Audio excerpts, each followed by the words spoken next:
justicia siempre ha significado un área difícil para el ser humano. Ha intentado establecer acuerdos y códigos de ética para convivir de la mejor manera. El bien y el mal, lo correcto o lo incorrecto, son conceptos que cambian según las consideraciones de la época. ¿Cuáles habrán sido los derechos de los individuos en la antigua Roma? ¿Cuáles eran sus códigos?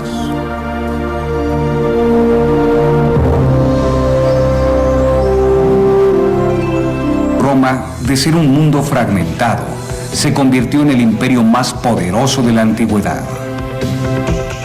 Quizás su apego a las reglas y a las leyes constituyeron la base para crearlo. Al principio, cuando los primeros romanos contaban con pocas reglas para resolver los problemas que se presentaban en la relación diaria con otras personas, lo que valía como ley era la costumbre. Es decir, se recurría a la forma en que otros habían resuelto algún problema parecido. Si un campesino, por ejemplo, era despojado de sus tierras por otro más poderoso, podía recurrir ante las autoridades de la ciudad para solucionar esa injusticia.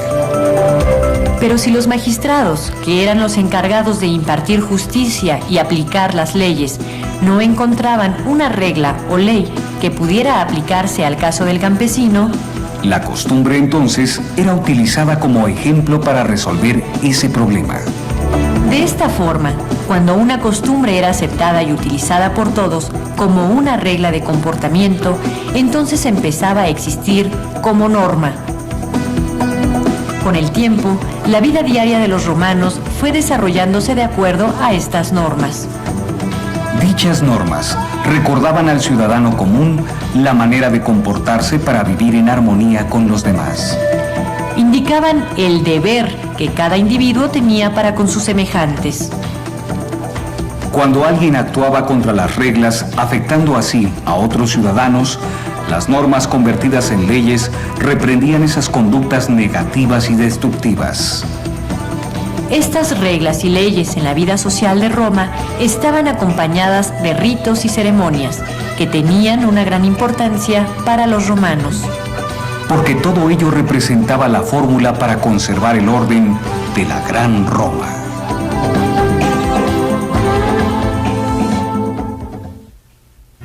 Su dignidad, sus reflexiones políticas y éticas.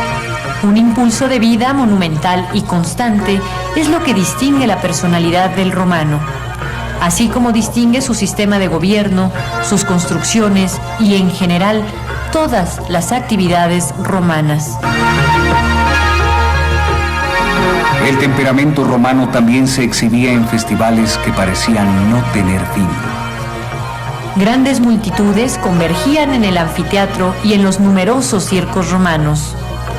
La aglomeración era tal que muchas personas morían aplastadas. Estos espectáculos eran por lo regular organizados por el gobierno, y uno de sus principales objetivos era divertir a los grupos de romanos desocupados e insatisfechos de las leyes. Los intelectuales romanos se escandalizaban por lo que observaban. En cambio, los pobres y frustrados encontraban en estos espectáculos un escape para sus inquietudes no resueltas. El gobierno creaba con estos circos y espectáculos una válvula de escape para todas las irritaciones del pueblo, las cuales, de otro modo, podían volcarse contra el Estado.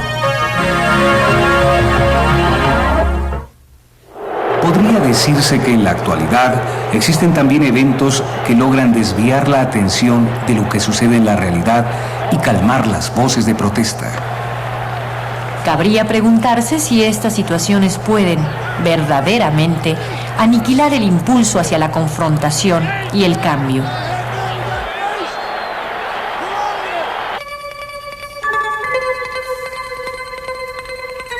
La trayectoria de Roma abarcó un milenio. En ese espacio de tiempo, Roma construyó el mayor imperio jamás visto.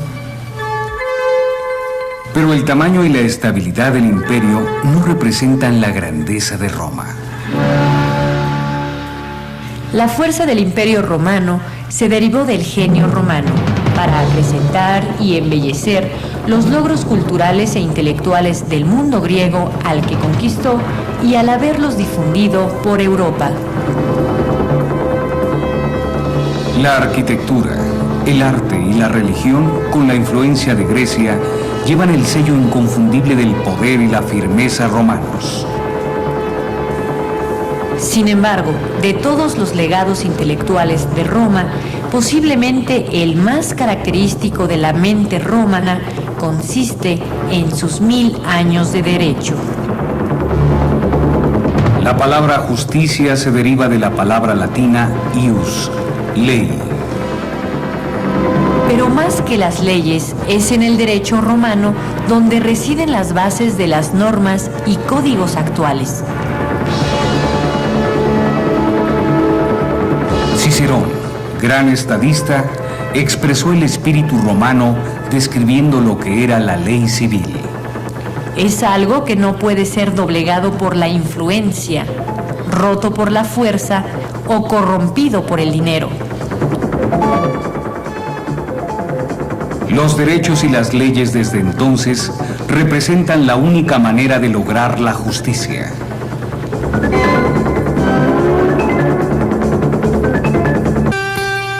Si retomamos a la cultura helénica, recuerda que la ley griega estaba generalmente basada en algún tipo de consenso y únicamente podía modificarse recurriendo a todos los ciudadanos para su aprobación. Este concepto democrático es griego, como puede observarse en esta estatua erigida a la libertad, donde la democracia está coronando al pueblo de Atenas. La fe en la ley subrayaba y reforzaba el honor de grupo, el cual conformó la totalidad del desarrollo político de los griegos. A pesar del riesgo de que en la afirmación de sus propios derechos los hombres no tomaran en cuenta los derechos de sus vecinos, la fe griega en la libertad y en los derechos de todos los hombres estaba íntimamente ligada con la existencia de la ley.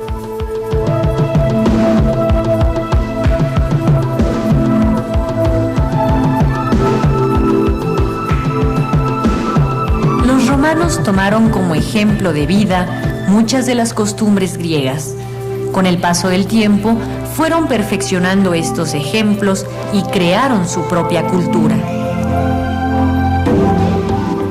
El derecho romano se fundaba en 12 tablas, que aunque no existen restos de ellas, se sabe que eran distintas normas escritas sobre láminas metálicas colocadas en sitios estratégicos para que todos pudieran leerlas. Eran sencillamente una serie de disposiciones concretas, referentes a acciones ante los tribunales, leyes, familiares, testamentos, derechos de propiedad y comportamiento público de los ciudadanos. Obviamente estas disposiciones respondían a las circunstancias de aquella época. Entre otras cosas, por ejemplo, prohibían a un romano perjudicar las cosechas de su vecino por medio del uso de hechizos. En las tablas y durante siglos posteriores, la ley romana era esencialmente ley civil, relacionada principalmente con los derechos de los individuos. Fue hasta avanzado el imperio que los romanos dejaron de impartir justicia por su propia mano cuando apareció un cuerpo específico de ley criminal, mediante el cual el Estado cuidaba de la acusación y castigo de los criminales. Independientemente de los cambios políticos, el derecho romano, basado en la negociación y en acuerdos que beneficiaran a la mayoría, continuó su desarrollo. Justiniano, emperador de Oriente, posteriormente codificó todo el sistema en el cuerpo de derecho civil. El concepto de justicia y de los derechos de los individuos comprendido en este código sigue en vigor en códigos legales modernos por todo el mundo occidental. Es también a través de los códigos romanos conservados hasta hoy que podemos saber más cosas acerca de la vida cotidiana en Roma en ese periodo de tiempo. Sabemos, por ejemplo, que los romanos perseguían la disciplina y el orden como eje rector de sus vidas. Y la seguían apasionadamente, al pie de la letra, porque lo que buscaban a través de ellas era la libertad. Para los romanos, la libertad se encontraba en las leyes, en la aceptación voluntaria de las reglas. En todas las reglas acordadas y establecidas en común, Las 12 tablas entonces expresaban, a diferencia de Oriente, los deseos, las inquietudes de los hombres, del pueblo. no era la voluntad de los dioses lo que marcaba la pauta en la creación de las leyes. Eran las necesidades humanas, los deseos de armonía y el impulso vital hacia la libertad lo que dio forma al derecho romano. Yo insisto, actualmente puede apreciarse la influencia del derecho romano en nuestras vidas, en todos los movimientos y cambios que exigimos como ciudadanos. Hoy solo basta detenerse en algunas noticias para conocer cómo se imparte esta justicia. Te invito a analizar los hechos que acontecen en nuestra vida actual y a que saques tus propias conclusiones.